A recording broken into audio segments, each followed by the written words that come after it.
സ്നേഹം നിറഞ്ഞ സഹോദരി സഹോദരന്മാരെ,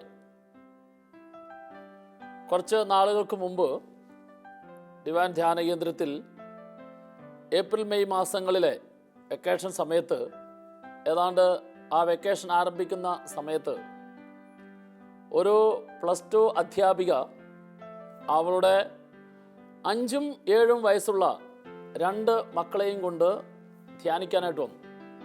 ധ്യാനം കഴിഞ്ഞതിന് ശേഷം ആ സഹോദരി വലിയ ഒരു കണ്ണീരോടെ എൻ്റെ മുറിയിൽ വന്ന് നിൽക്കുകയാണ്. 2 പിള്ളേരുമുണ്ട്. അവളുടെ കയ്യിൽ ഒരു പേപ്പറുണ്ട്. ആ പേപ്പർ എൻ്റെ മേശപ്പുറത്ത് വെച്ചിട്ട് ആ സഹോദരിയുടെ കണ്ണിൽ നിന്നും കണ്ണീര് ധാരയായി ഒഴുകുന്നു. അനുതാപത്തിൻ്റെ കരച്ചിലാണത്. സ്നേഹത്തിൻ്റെ നിറവിൽ നിന്ന് ഒഴുകുന്ന കണ്ണീരാണത്. ആ കണ്ണീർ കണങ്ങൾ എൻ്റെ മേശപ്പുറത്ത് അവൾ വെച്ചതായ ആ പേപ്പറിൻ്റെ മുകളിൽ ഇറ്റിറ്റ് വീഴുകയാണ്. ഞാൻ എൻ്റെ മുറിയിലെ കസേരയിൽ ആ സഹോദരി ഇരുത്തി. ഞാൻ ആശ്വസിപ്പിച്ചതിന് ശേഷം ചോദിച്ചു, എന്താ പറ്റിയത്, എന്താണ് ഈ പേപ്പർ? ആ സഹോദരി എന്നോട് പറയുകയാണ്, അച്ഛാ, ഇത് എൻ്റെ ഭർത്താവുമായിട്ടുള്ള വിവാഹബന്ധത്തിലെ വേർപെടുത്താനായിട്ടുള്ള ഞാൻ ഡൈവേഴ്സിന് വേണ്ടി എഴുതി തയ്യാറാക്കിയ, എനിക്ക് വേണ്ടി വക്കീൽ എഴുതി തയ്യാറാക്കിയ ആ ഡൈവേഴ്സ് പെറ്റീഷനാണിത്. ഇതുകൊണ്ടാണ് ഞാൻ ധ്യാനിക്കാൻ വന്നത്. ആ സഹോദരി അവളുടെ ദാമ്പത്യ ജീവിതത്തിലെ വേദനയുടെ കഥ എൻ്റെ മുമ്പിൽ തുറക്കുകയാണ്. ആ സഹോദരി പറഞ്ഞു, കഴിഞ്ഞ 5 വർഷമായിട്ട് ഞാനും എൻ്റെ ഭർത്താവും തമ്മിൽ പിണങ്ങി കഴിയുകയാണ്. എൻ്റെ ഭർത്താവ് ഒരു ബാങ്ക് ഉദ്യോഗസ്ഥനാണ്. ബാങ്ക് ഉദ്യോഗസ്ഥനായ എൻ്റെ ഭർത്താവ് ആ ബാങ്കിലെ ഒരു ജീവനക്കാരിയുമായിട്ട് ഒരു തെറ്റായ ബന്ധം ഉണ്ട് എന്ന് എനിക്ക് പലപ്പോഴും തോന്നി. അങ്ങനെ തോന്നിയത് സത്യമാണെന്ന് ഞാൻ വിശ്വസിച്ചു. അതിൻ്റെ പേരിൽ പലപ്പോഴും ഞങ്ങൾ വഴക്കുകൂടി. ഈ വഴക്ക് നീണ്ട നാളത്തെ പരസ്പരം സംസാരിക്കാത്ത ഒരു ജീവിതമായി ഒരേ വീട്ടിൽ തന്നെ തുടർന്നുകൊണ്ടിരുന്നു. അത് കൂടുതൽ വർദ്ധിച്ചു. അവസാനം കലഹിച്ച് ഞങ്ങൾ 2 പേരും തമ്മിൽ പിരിഞ്ഞു. കഴിഞ്ഞ 5 വർഷമായിട്ട് ഇടയ്ക്കൊക്കെ മക്കളെ അദ്ദേഹം വിളിക്കാറുണ്ടെങ്കിലും ഞാൻ അദ്ദേഹത്തെ വിളിക്കാറില്ല, അദ്ദേഹം എന്നെയും വിളിക്കാറില്ല. അങ്ങനെ ദാമ്പത്യ ജീവിതം കഴിഞ്ഞ 5 വർഷമായിട്ട് തകർന്ന ഒരു അവസ്ഥയിൽ പൂർണ്ണമായും ഇങ്ങനെയുള്ള ഒരു ഭർത്താവിനെ ഇനി എൻ്റെ ജീവിതത്തിൽ വേണ്ട എന്ന ഒരു തീരുമാനത്തോടു കൂടി ഞാൻ ഒരു വക്കീലിനെ പോയി കണ്ടു.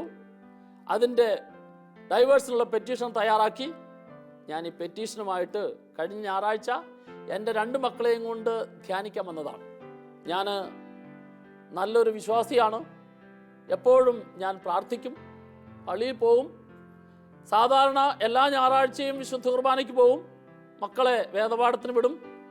ഇങ്ങനെയൊക്കെ ഒരു ആത്മീയത എന്നിലുള്ളത് കൊണ്ട് ഏതായാലും പള്ളിയിൽ വെച്ച് വിവാഹം കഴിച്ചതല്ലേ, അതേ വിവാഹം വേർപെടുത്താനായിട്ട് കോടതിയിൽ കേസ് കൊടുക്കുന്നതിന് മുമ്പ് ഈ പെറ്റീഷനുമായി എൻ്റെ നൊമ്പരവുമായി ഡിവൈനിൽ വന്ന് ഒരാഴ്ച ധ്യാനം കൂടിയിട്ട് ഞാൻ കൊടുക്കാൻ പോകുന്ന പെറ്റീഷൻ ഏറ്റവും എളുപ്പത്തിൽ എനിക്ക് നടത്തി വിജയപ്രദമായി തീരണം. അതിനുവേണ്ടിയാണ്, ആ ഉദ്ദേശത്തോടു കൂടിയാണ് ഞാൻ ധ്യാനിക്കാൻ വന്നത്.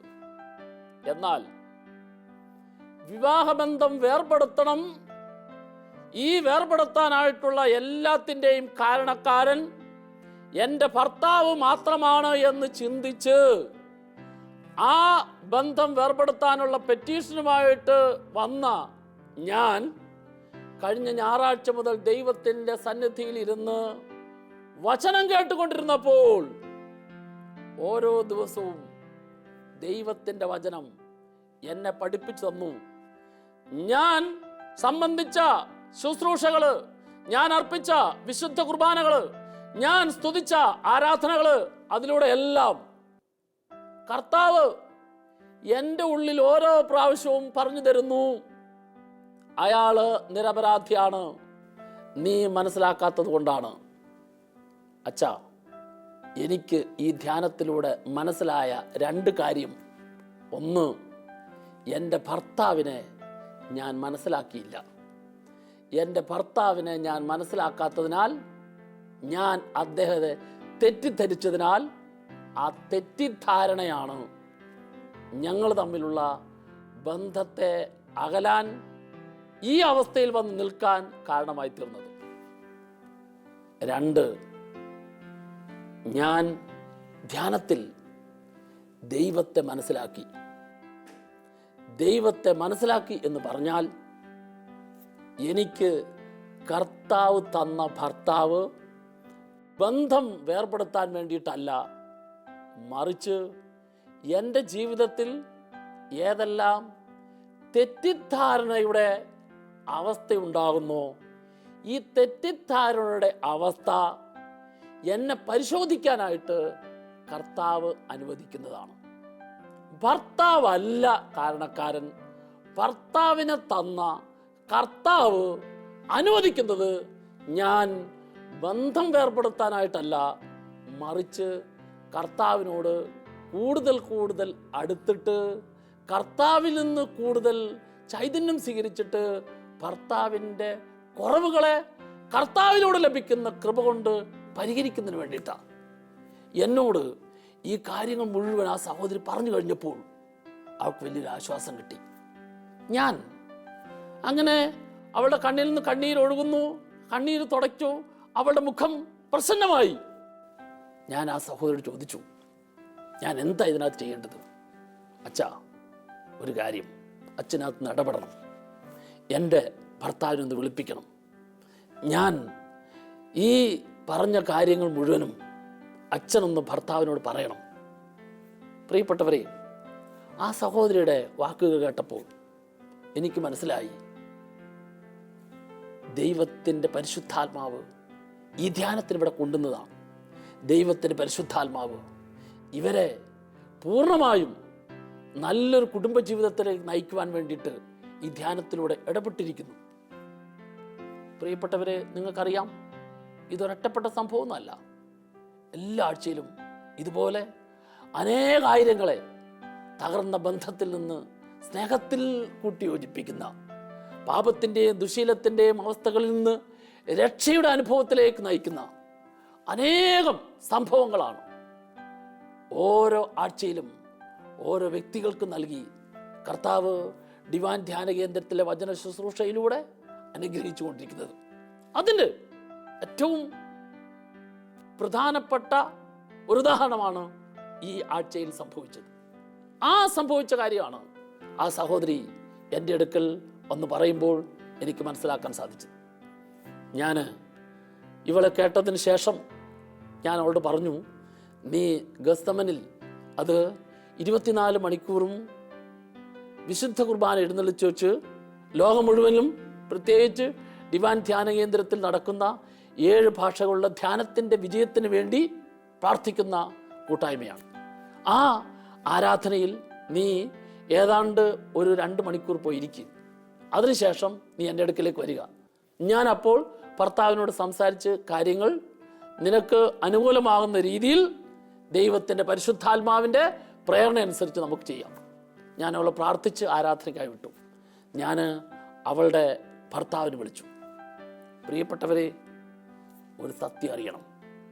ഇവിടെ ഒരാഴ്ച ദൈവത്തിനു മുമ്പിലിരുന്ന് കഴിഞ്ഞ 5 വർഷമായി അകന്നു നിന്നിരുന്ന കുടുംബ ബന്ധത്തിൽ ആ അകൽച്ചയിൽപ്പെട്ട ഭാര്യയെ ദൈവത്തിനു മുമ്പിലെ കർത്താവ് കൊണ്ടുവന്ന് ഭാര്യയിൽ മാനസാന്തരം ഉണ്ടാക്കിയപ്പോൾ ഈ മാനസാന്തരത്തിൻ്റെ ഫലം വീട്ടിലായിരുന്ന, ജോലിക്ക് പോയിരുന്ന ഭർത്താവിലും അതേ സമയത്ത് തന്നെ കർത്താവ് പ്രവർത്തിച്ചു. എൻ്റെ ആ സഹോദരനെ ഫോൺ വിളിച്ചപ്പോൾ ആദ്യം അല്പം ഈ ഭാര്യനെ കുറിച്ച് കുറ്റപ്പെടുത്തിയൊക്കെ സംസാരിച്ചെങ്കിലും അയാള് സംസാരം അവസാനം നിർത്തിയത് ഇങ്ങനെയാണ്: അച്ഛാ, എൻ്റെ ഭാര്യ നിരപരാധിയ, എൻ്റെ ഭാര്യ എന്നെ ആത്മാർത്ഥമായിട്ട് സ്നേഹിക്കുന്ന വ്യക്തിയാണ്. പക്ഷേ എനിക്ക് ആ സ്നേഹത്തെ വേണ്ട രീതിയിൽ മനസ്സിലാക്കാൻ പറ്റാതെ പോയതാണ് കഴിഞ്ഞ നാളുകളിൽ ഞങ്ങളുടെ കുടുംബത്തിൽ സംഭവിച്ച തെറ്റ്. എന്നെ തെറ്റിദ്ധാരണയുടെ പേരിൽ ആരോപിച്ചപ്പോഴും അതിൻ്റെ പേരിൽ പല വിധത്തിൽ കാര്യങ്ങൾ ക്രമീകരിച്ചപ്പോഴും അവിടെയെല്ലാം ഞാൻ എൻ്റെ ഭാര്യനെ മനസ്സിലാക്കണമായിരുന്നു. പക്ഷേ എൻ്റെ കുടുംബജീവിതത്തിലെ വീഴ്ചയുടെ പ്രധാനപ്പെട്ട കാര്യം, എനിക്ക് എൻ്റെ ഭാര്യയെ കർത്താവ് മനസ്സിലാക്കിയതുപോലെ മനസ്സിലാക്കാൻ പറ്റിയില്ല. ആ മനസ്സിലാക്കലിൽ വന്ന വീഴ്ചയാണ് കഴിഞ്ഞ 5 വർഷമായി ഞങ്ങൾ അകന്നിരിക്കാൻ കാരണം. അവള് എന്നോട് വാശി പിടിച്ചപ്പോൾ ഞാൻ വാശി പിടിച്ചു. അങ്ങനെ സാത്താൻ ഞങ്ങളുടെ ഉള്ളിൽ വെച്ച ഈ വാശിയും വെറുപ്പുമാണ് ഞങ്ങൾ കഴിഞ്ഞ 5 വർഷമായിട്ട് അകന്നു കഴിയാൻ കാരണമായി തീർന്നത്. ആ സഹോദരൻ ഇതെല്ലാം കേട്ട ശേഷം ഞാൻ അയാളോട് പറഞ്ഞു, ഭാര്യയും 2 മക്കളും കഴിഞ്ഞ ആഴ്ചയിൽ ധ്യാനിക്കുകയായിരുന്നു, ഇപ്പോൾ എൻ്റെ അടുക്കലുണ്ട്. സഹോദരൻ നാളെ മുതൽ ആരംഭിക്കുന്ന ധ്യാനത്തിലേക്ക് വരിക.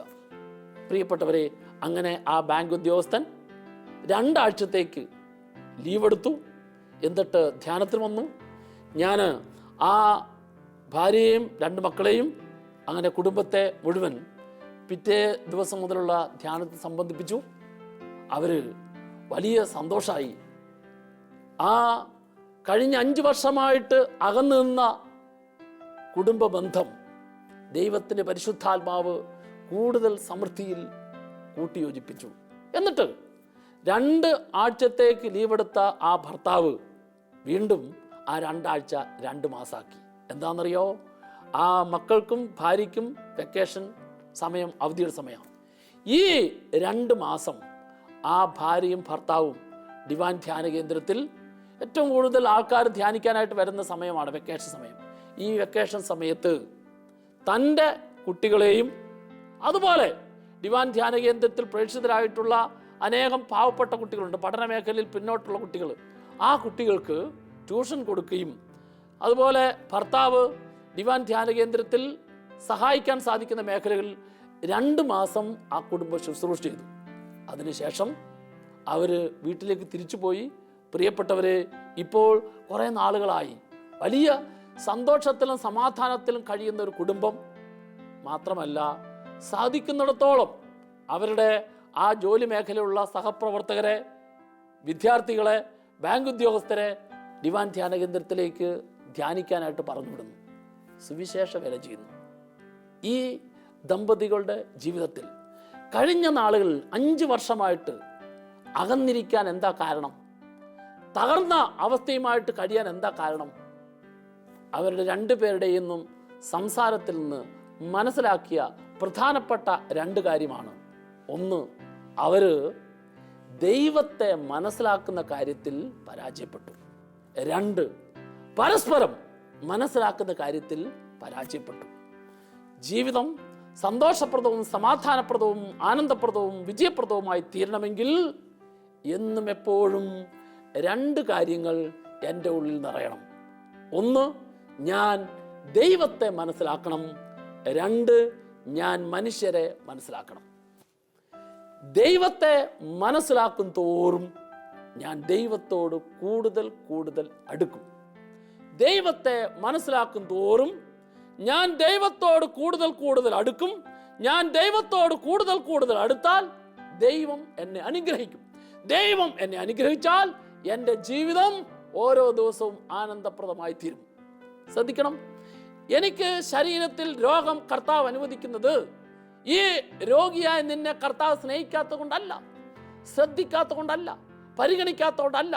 പിന്നെ എന്തുകൊണ്ട് ശരീരത്തിൽ രോഗം അനുവദിക്കുന്നു? ശരീരത്തിൽ രോഗം അനുവദിക്കുന്നത് ഈ രോഗം അനുവദിക്കുന്നതിന് മുമ്പ് കർത്താവ് നിന്നെ സ്നേഹിച്ചതിനേക്കാൾ അധികമായി രോഗത്തിൽ നിന്നെ സ്നേഹിക്കുന്നു. അപ്പോൾ രോഗത്തിൽ എന്നെ കർത്താവ് സ്നേഹിക്കുന്നു എന്ന് നീ മനസ്സിലാക്കിയാൽ, സഹനത്തിൽ എന്നെ കർത്താവ് സ്നേഹിക്കുന്നു എന്ന് മനസ്സിലാക്കിയാൽ, തകർച്ചയിൽ എന്നെ കർത്താവ് സ്നേഹിക്കുന്നു എന്ന് മനസ്സിലാക്കിയാൽ, ജീവിതത്തിലെ പ്രതിസന്ധികളിൽ കർത്താവ് എന്നെ സ്നേഹിക്കുന്നു എന്ന് മനസ്സിലാക്കിയാൽ, ഈ മനസ്സിലാക്കുന്ന ഞാൻ എന്ത് ചെയ്യണം? ഈ അവസ്ഥയിൽ എൻ്റെ കർത്താവിനോട് കൂടുതൽ ഞാൻ അടുക്കണം. രോഗത്തിൽ എന്നെ കർത്താവ് കൂടുതൽ സ്നേഹിക്കുന്നു എന്ന് മനസ്സിലാക്കുമ്പോൾ രോഗിയായി ഞാൻ കർത്താവിനോട് കൂടുതൽ അടുക്കും. രോഗിയായി ഞാൻ കർത്താവിനോട് കൂടുതൽ അടുത്താൽ ആ രോഗാവസ്ഥയിൽ കർത്താവ് എന്നെ അനുഗ്രഹിച്ചുകൊണ്ടിരിക്കും. രോഗാവസ്ഥയിൽ കർത്താവ് എന്നെ അനുഗ്രഹിച്ചുകൊണ്ടിരുന്നാൽ ആ അനുഗ്രഹിച്ചുകൊണ്ടിരിക്കുന്ന എനിക്ക് രോഗം സൗഖ്യമായി മാറും, അല്ലെങ്കിൽ ആ രോഗം അനുഗ്രഹമായി മാറും. രോഗം അനുഗ്രഹമായി മാറുക എന്ന് പറഞ്ഞാൽ ആ രോഗം നീ ഏതെല്ലാം രോഗികളുടെ സൗഖ്യത്തിന് വേണ്ടി കാഴ്ചവെക്കുന്നു, ആ കാഴ്ചവെക്കുന്നത് വഴിയായിട്ട് അവർക്ക് സൗഖ്യം കിട്ടുന്നു.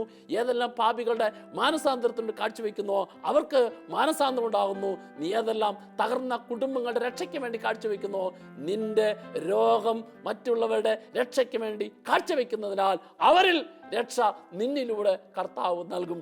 ഈ നൽകുന്നതിനെയാണ് രോഗത്തിൻ്റെ അനുഗ്രഹം എന്ന് പറയുന്നത്. അപ്പോൾ ഞാൻ പറഞ്ഞത്, കർത്താവിനെ മനസ്സിലാക്കും തോറും കർത്താവിനോട് കൂടുതൽ കൂടുതൽ അടുക്കും. കർത്താവിനോട് കൂടുതൽ കൂടുതൽ അടുക്കും തോറും കർത്താവ് നിന്നെ അനുഗ്രഹിക്കും. കർത്താവ് നിന്നെ അനുഗ്രഹിക്കും തോറും നിന്റെ ജീവിതം ഓരോ നിമിഷവും ആനന്ദപ്രദമായി തീരും. Praise the Lord, praise the Lord. പ്രിയപ്പെട്ടവരെ, കർത്താവിനെ മനസ്സിലാക്കും തോറും നിനക്ക് മനുഷ്യരെ കൂടുതൽ കൂടുതൽ മനസ്സിലാക്കാൻ സാധിക്കും.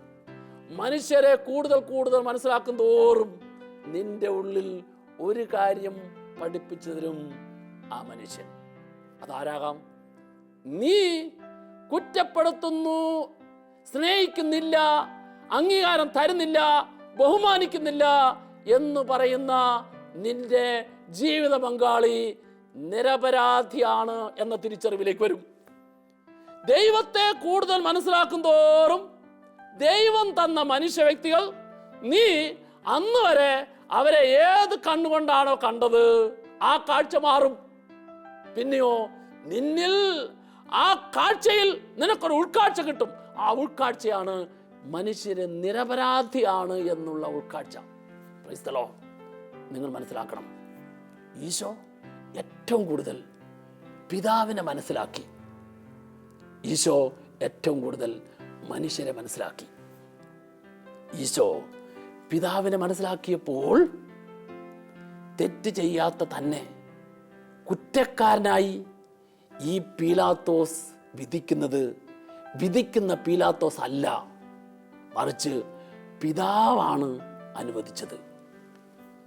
ഇത് കിട്ടാൻ കാരണം നമ്മൾ കാണുന്നു ലൂക്കായുടെ സുവിശേഷം 22-ാം അധ്യായം അതിൻ്റെ 42-ാം തിരുവചനം. പിതാവേ, എൻ്റെ ഇഷ്ടമല്ല നിൻ്റെ ഇഷ്ടം.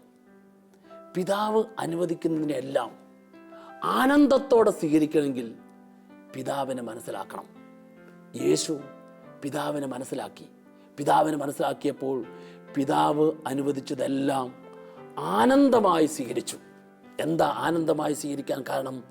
കുറ്റം ചെയ്യാത്തവനെ കുറ്റക്കാരനായി വിധിക്കുന്ന ഈ പീലാത്തോസ് നിരപരാധിയാണെന്ന് കാണാൻ. അപ്പോൾ പിതാവിനെ മനസ്സിലാക്കിയപ്പോൾ മനുഷ്യന് നിരപരാധിയാണെന്ന് യേശുവിന് കാണാൻ പറ്റി, യേശുവിന് സ്വീകരിക്കാൻ പറ്റി. അപ്പോൾ മുഖത്ത് തുപ്പിയവൻ നിരപരാധിയാണ്, കരണത്തടിച്ചവൻ നിരപരാധിയാണ്, കുരിശിൽ തറച്ചവൻ നിരപരാധിയാണ്. എന്താ കാരണം? ഇവരാരും വിചാരിച്ചാൽ എന്നെ കുറ്റം വിധിക്കാൻ പറ്റിയല്ല, എന്നെ കളിയാക്കാൻ പറ്റിയല്ല, എന്നെ അപമാനിക്കാൻ പറ്റിയല്ല, എൻ്റെ മുഖത്ത് തുപ്പാൻ പറ്റിയല്ല, എൻ്റെ കരണത്തടിക്കാൻ പറ്റിയല്ല, എന്നെ കുരിശിൽ തറയ്ക്കാൻ പറ്റിയല്ല. ഇത് സംഭവിക്കുന്നുവെങ്കിൽ പിതാവ് അനുവദിച്ചതാ. അപ്പോൾ യേശു പിതാവിനെ മനസ്സിലാക്കിയപ്പോൾ മനുഷ്യരെല്ലാം നിരപരാധികളാണെന്ന് കാണാൻ പറ്റി. Praise the Lord. ഇതുപോലെ കർത്താവ് കൂട്ടി യോജിപ്പിക്കുന്ന ഒരു ഭാര്യയും ഭർത്താവും കുടുംബജീവിതത്തിന്റെ അവസാന നിമിഷം വരെ, മരണം വരെ സന്തോഷത്തിലും സമാധാനത്തിലും ആനന്ദത്തിലും കഴിയണം. ഭൂമിയിൽ സ്വർഗം എന്താണ് എന്ന് കാണിച്ചു കൊടുക്കണം. ഈ ഭൂമിയിൽ സ്വർഗം പണിയാനായിട്ട് കർത്താവ് കൂട്ടിയോജിപ്പിച്ച ഭാര്യയും ഭർത്താവും സ്നേഹത്തിൻ്റെയും പരസ്പര സമർപ്പണത്തിൻ്റെയും പരിശുദ്ധിയുടെയും പൂർണ്ണതയിൽ സമർപ്പിക്കുമ്പോൾ ലഭിക്കുന്ന ഓരോ കുഞ്ഞും ഭൂമിയിലെ സ്വർഗത്തിൽ ജനിക്കണം, ഭൂമിയിലെ സ്വർഗത്തിൽ വളരണം. ആ മക്കൾ ഭൂമിയിൽ ദൈവരാജ്യം പണിയാൻ കാരണമായി തീരണം. ഇതാണ് വിവാഹം എന്ന കൂനാശയുടെ കർത്താവ് കൂട്ടിയോജിപ്പിക്കുന്ന ഓരോ ഭാര്യയിലും ഭർത്താവിൽ നിന്നും ഉണ്ടാകണമെന്ന് കർത്താവ് ആഗ്രഹിക്കുന്നത്.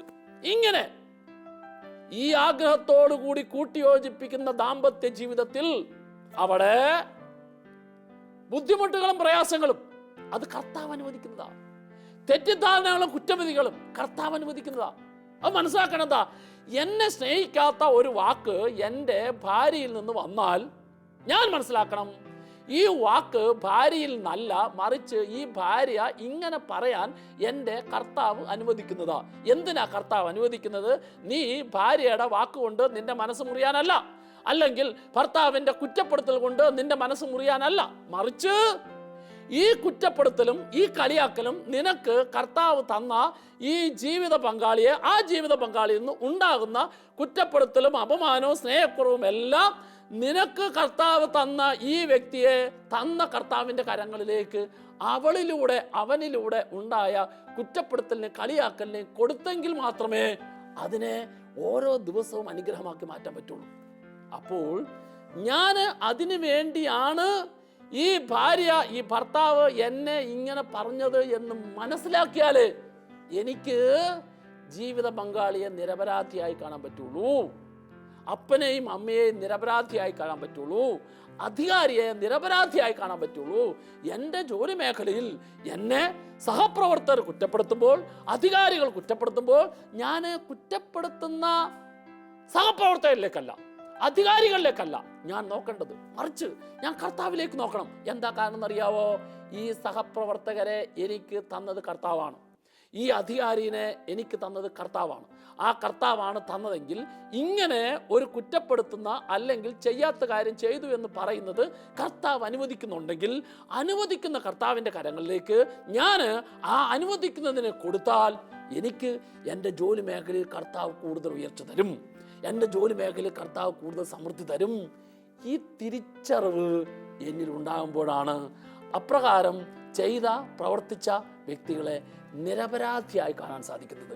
മനുഷ്യ വ്യക്തികളെ നിരപരാധിയായി കാണുന്ന, മനസ്സിലാക്കുന്ന മനോഭാവം ഞാൻ സ്വീകരിച്ചെങ്കിലേ എന്നിൽ വളർച്ച ഉണ്ടാവുള്ളൂ. Praise the Lord. പ്രിയപ്പെട്ടവരെ, നമ്മൾ സുവിശേഷം പഠിക്കുമ്പോൾ യേശുക്രിസ്തു എല്ലാവരെയും മനസ്സിലാക്കി, പാപിയെ മനസ്സിലാക്കി. യേശു പാപികളെ മനസ്സിലാക്കിയത് കൊണ്ടാണ് ഒരു പാപിയും യേശുവിൻ്റെ അടുക്കലേക്ക് കടന്നു ചെന്ന പാപികളാരും പാപികളായിട്ട് തിരിച്ചു പോയില്ല.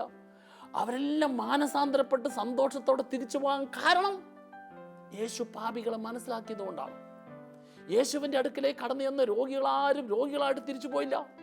അവരെല്ലാം സൗഖ്യം പ്രാപിച്ച് സന്തോഷത്തോടെ തിരിച്ചു പോയത് കാരണം യേശു രോഗികളെ മനസ്സിലാക്കി. Praise the Lord. നമ്മൾ കാണും മർക്കോസിന്റെ സുവിശേഷം 10-ാം അധ്യായം അതിൻ്റെ 46 മുതൽ 52 വരെയുള്ള തിരുവചനത്തിൽ ജെറിക്കോയിലൂടെ യേശു കടന്നു പോകുമ്പോൾ വഴിയരികിൽ ഭിക്ഷയാചിച്ചു കൊണ്ടിരുന്ന പൊട്ടക്കണ്ണൻ ബർത്തിമേവൂസ്, കണ്ണുള്ള ജനക്കൂട്ടം, യേശുവിൻ്റെ പിന്നാലെ പോകുന്ന ജനക്കൂട്ടം ഈ പൊട്ടക്കണ്ണനെ, കാഴ്ചശക്തി ഇല്ലാത്തവനെ, അവനെ കളിയാക്കി. ദാവീദിന്റെ പുത്രനായ യേശുവേ, എൻ്റെ മേൽ കനിയണമേ എന്ന് അവൻ വിളിച്ചു പ്രാർത്ഥിച്ചപ്പോൾ ആ വിളിച്ചു പ്രാർത്ഥിച്ചവനെ കണ്ണുള്ളവർ കളിയാക്കി. പക്ഷേ അവൻ ഒരു കാര്യം മനസ്സിലാക്കി. നിങ്ങൾ അറിയണം, ആ പൊട്ടക്കണ്ണൻ മനസ്സിലാക്കിയ കാര്യം എന്താണെന്നറിയാവോ? എന്നെ മിണ്ടാതിരിക്കട എന്ന് പറഞ്ഞ് ശകാരിക്കുന്ന ഈ ജനക്കൂട്ടം എന്നെ മനസ്സിലാക്കാത്തത് കൊണ്ടാണ്. എന്നാൽ ഇവരുടെ മുമ്പേ പോകുന്ന എൻ്റെ ഗുരു, എൻ്റെ ദൈവം, അവൻ മനസ്സിലാക്കുന്നവനാ. അപ്പോൾ മനസ്സിലാക്കാത്ത ജനക്കൂട്ടത്തിൻ്റെ കളിയാക്കലിന് വകവയ്ക്കാതെ മനസ്സിലാക്കുന്ന ദാവീദിന്റെ പുത്രനായ യേശു, അവൻ കേൾക്കുവോളം ഇവൻ ഉച്ചത്തിൽ നിലവിളിച്ചു. പ്രിയപ്പെട്ടവരെ, ദൈവത്തിൻ്റെ മനസ്സിലാക്കൽ പരിഗണിക്കാൻ വേണ്ടിയാ, ദൈവത്തിൻ്റെ മനസ്സിലാക്കൽ ശ്രദ്ധിക്കാൻ വേണ്ടിയാ, ദൈവത്തിൻ്റെ മനസ്സിലാക്കൽ അംഗീകരിക്കാൻ വേണ്ടിയാ. ഞാനും നിങ്ങളും ഒരു സത്യം മനസ്സിലാക്കണം. എപ്പോഴെല്ലാമാണോ ഞാൻ ആഗ്രഹിച്ചിട്ട് എൻ്റെ അപ്പൻ, എൻ്റെ അമ്മ, എൻ്റെ ജീവിത പങ്കാളി, എൻ്റെ മക്കൾ എന്നെ സ്നേഹിക്കാത്തത്, എന്നെ അംഗീകരിക്കാത്തത്, എന്നെ പരിഗണിക്കാത്തത്, എന്നെ ശ്രദ്ധിക്കാത്തത്, അത്തരത്തിലുള്ള സന്ദർഭങ്ങളിൽ ഇത് ആഗ്രഹിച്ചിട്ട് കിട്ടാത്ത അവരോട് ആരിലേക്ക് നോക്കി മനസ്സുമടുക്കണ്ട, ഒരു തിരിച്ചറിവുണ്ടാകുക. എന്താ തിരിച്ചറിവെന്നറിയാവോ? മനുഷ്യ വ്യക്തികൾ നൽകാത്ത പരിഗണനയും അംഗീകാരവും പ്രോത്സാഹനവും ശ്രദ്ധയും എല്ലാം എൻ്റെ ദൈവം എനിക്ക് തരും, എൻ്റെ ദൈവം എനിക്ക് തരുമെന്ന് നീ വിശ്വസിച്ചാൽ മാത്രം പോരാ, അത്തരത്തിലുള്ള സന്ദർഭങ്ങളിൽ ആ തരുന്ന ദൈവത്തിലേക്ക് തിരിയുക എന്നുള്ളതാണ് നീ ദൈവത്തെ മനസ്സിലാക്കി എന്നുള്ളതിൻ്റെ ഏറ്റവും പ്രധാനപ്പെട്ട കാര്യം. Praise the Lord. ജനക്കൂട്ടം കണ്ണുള്ളവർ പൊട്ടക്കണ്ണനെ കളിയാക്കിയപ്പോൾ, ശകാരിച്ചപ്പോൾ അവൻ മനസ്സിലാക്കി, ഇവര് എന്നെ മനസ്സിലാക്കാത്തത് കൊണ്ടാണ്, ഇവരുടെ മുമ്പേ പോകുന്ന ദൈവത്തെ മനസ്സിലാക്കാത്തത് കൊണ്ടാണ് എന്നെ കളിയാക്കുന്നത്. അതുകൊണ്ട് എന്നെ മനസ്സിലാക്കുന്നവനെ ഞാൻ വിളിക്കും. കൂടുതൽ ഉച്ചത്തിൽ അവൻ വിളിച്ചു. വചനം സാക്ഷ്യപ്പെടുത്തുന്നു, നടന്നു പോയിക്കൊണ്ടിരുന്ന യേശു അവിടെ നിന്നു. എന്നിട്ട് അവനെ കളിയാക്കിയ ജനക്കൂട്ടത്തോട് തന്നെ പറയുകയാണ് ആ പൊട്ടക്കണ്ണനെ വിളിക്കുക. എന്താ സംഭവിച്ചത്? ജനക്കൂട്ടത്തിന്റെ മുമ്പിൽ അവർക്ക് ലഭിക്കാത്ത പരിഗണന ആ പൊട്ടക്കണ്ണന് കിട്ടി. ഞാനും നിങ്ങൾ മനസ്സിലാക്കണം, ചില രോഗങ്ങളും ചില വേദനകളും ചില നഷ്ടങ്ങളും ചില തകർച്ചകളും കർത്താവ് അനുവദിക്കുന്നത് മറ്റുള്ളവർക്ക് ആർക്കും ലഭിക്കാത്ത പരിഗണന നിനക്ക് പ്രത്യേകമായി കർത്താവിൽ നിന്ന് ലഭിക്കുന്നതിന് വേണ്ടിയാണ്, കർത്താവിൽ നിന്ന് തരുന്നതിന് വേണ്ടിയാണ് എന്ന തിരിച്ചറിവുണ്ടായാലേ എനിക്ക് അതിൽ കൂടുതൽ അനുവദിക്കുന്ന കർത്താവിനോട് അടുക്കാൻ പറ്റുള്ളൂ, അനുവദിക്കുന്ന കർത്താവിൽ നിന്ന് അനുഗ്രഹം സ്വീകരിക്കാനായിട്ട് സാധിക്കുള്ളൂ. യേശു തന്നെ പരിഗണിച്ചു എന്ന തിരിച്ചറിവ് ആ പൊട്ടക്കണ്ണനുണ്ടായപ്പോൾ അവൻ അന്ന് വരെ ധരിച്ചിരുന്ന പുറംകുപ്പായം ദൂരെ വലിച്ചെറിഞ്ഞു. അതാണ് മർക്കോസിന്റെ സുവിശേഷം 10-ാം അധ്യായം 50-ാം തിരുവചനം രേഖപ്പെടുത്തുന്നത്. ആ പൊട്ടക്കണ്ണൻ ധരിച്ചിരുന്ന പുറംകുപ്പായം ദൂരെ വലിച്ചെറിഞ്ഞു. അവൻ വലിച്ചെറിഞ്ഞ ആ പുറംകുപ്പായം അതൊരു പ്രതീകമാണ്. എന്തിൻ്റെ പ്രതീകം? അന്ന് വരെ യേശുവിനെ കാണാനും യേശുവിനെ സ്വന്തമാക്കാനും യേശുവിനെ അനുഭവിക്കാനും അവൻ്റെ ജീവിതത്തിൽ ഏതെല്ലാം തടസ്സങ്ങളാണ് ഉണ്ടായിരുന്നത്? അത് പാപത്തിൻ്റെ തടസ്സമാകാം, ലോകസുഖത്തിൻ്റെ തടസ്സമാകാം, സ്വാർത്ഥതയുടെ തടസ്സമാകാം, അഹങ്കാരത്തിൻ്റെ തടസ്സമാകാം, വിദ്വേഷത്തിൻ്റെ തടസ്സമാകാം. ഇങ്ങനെ ഏതെല്ലാം തടസ്സമാണ് ഉണ്ടായിരുന്നത്, ഇതാ ആ സകല തടസ്സങ്ങളും അവൻ എന്തെന്നേക്കുമായി ദൂരെ വലിച്ചെറിഞ്ഞപ്പോൾ അവന്റെ പൊട്ടക്കണ്ണ് തുറക്കാതെ തന്നെ വചനം സാക്ഷ്യപ്പെടുത്തുന്നു, അവൻ കുതിച്ച് ചാടി യേശുവിന്റെ അടുക്കലെത്തി. പൊട്ടക്കണ്ണ് തുറക്കാതെ തന്നെ പുറംകുപ്പായത്തെ വലിച്ചെറിഞ്ഞപ്പോൾ കുതിച്ച് ചാടാനുള്ള, യേശുവിന്റെ അടുക്കലെത്താനുള്ള ശക്തി, കാഴ്ച, ധൈര്യം അവന് കിട്ടി. സഹോദര സഹോദരി, അതിനാൽ ഞാനും നിങ്ങളും ഒരു തിരിച്ചറിയണം, എനിക്ക് എൻ്റെ ദൈവത്തിൻ്റെ അടുക്കലെത്തണമെങ്കിൽ, ദൈവത്തെ അനുഭവിക്കണമെങ്കിൽ, ദൈവത്തെ സ്വന്തമാക്കണമെങ്കിൽ, ദൈവം തരുന്ന സന്തോഷവും സമാധാനവും ആവോളം ആസ്വദിക്കണമെങ്കിൽ, ഓർക്കുക, ലോകസുഖത്തിൻ്റെ, പാപസുഖത്തിൻ്റെ, ജഡികസുഖത്തിൻ്റെ, താൽക്കാലികമായ സന്തോഷത്തിൻ്റെ ഏതെങ്കിലും പുറംകുപ്പായം നീ ധരിച്ചിട്ടുണ്ടെങ്കിൽ ആ പുറംകുപ്പായത്തെ വലിച്ചെറിയുക എന്നുള്ളതാണ് കർത്താവിൽ നിന്നും അനുഗ്രഹത്തെ സ്വീകരിക്കാനുള്ള യോഗ്യത. അപ്പോൾ മനസ്സിലാക്കൂ, നിന്റെ ജീവിതം ആനന്ദപ്രദമായി തീരണമെങ്കിൽ ഈ ജീവിതത്തെ ദാനമായി തന്ന കർത്താവിനെ മനസ്സിലാക്കണം. കർത്താവിനെ മനസ്സിലാക്കും തോറും കർത്താവിനോട് അടുക്കും തോറും അനുഗ്രഹിക്കും തോറും നിന്റെ ജീവിതം ആനന്ദപ്രദമായി തീരും. കർത്താവ് നിനക്ക് തന്ന അപ്പനാകട്ടെ, അമ്മയാകട്ടെ, ജീവിത പങ്കാളിയാകട്ടെ, മക്കളാകട്ടെ, സഹപ്രവർത്തകരാകട്ടെ, സഹോദരങ്ങളാകട്ടെ, അധികാരികളാകട്ടെ, അവരെല്ലാം നിരപരാധികളാണ്. കഴിഞ്ഞ നാളുകളിൽ നിന്നെ പറഞ്ഞ, നിനക്കെതിരെ ചെയ്ത ഏതെങ്കിലും വാക്കുകളോ പ്രവൃത്തികളോ നിന്റെ മനസ്സിൽ ഒരു മുറിവായി കിടക്കരുത്. നിന്റെ ഉള്ളിൽ അവരോട് വെറുപ്പും വൈരാഗ്യവുമായി കിടക്കരുത്. ഓർക്കുക, അവരല്ല കർത്താവ് അനുവദിച്ചതാ. എന്തിനനുവദിച്ചു? നീ അവരെ നിരപരാധിയായി കണ്ട് കർത്താവിൽ നിന്ന് കൂടുതൽ അനുഗ്രഹം സ്വീകരിക്കാൻ. ഇന്നലകളിലെ നിന്റെ ജീവിതത്തിൽ എവിടെയെങ്കിലും ദൈവവുമായിട്ടുള്ള ബന്ധത്തിൽ, മനുഷ്യരുമായിട്ടുള്ള ബന്ധത്തിൽ എവിടെയെങ്കിലും മനസ്സിലാക്കാത്തത് മൂലം നീ മുറിവേറ്റ് കിടക്കുന്നുണ്ടെങ്കിൽ ആ മുറിവുകളെല്ലാം യേശുവിൻ്റെ കരങ്ങളിലേക്ക് കൊടുക്കണം.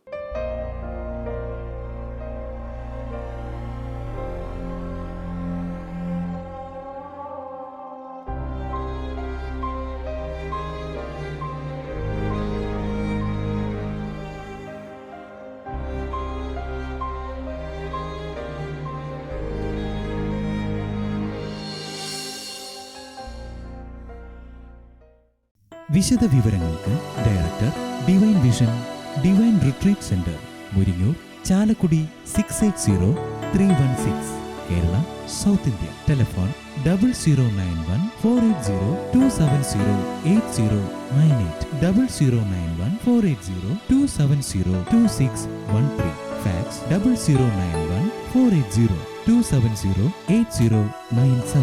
Email mail.divinetv@gmail.com. Website www.drcm.org.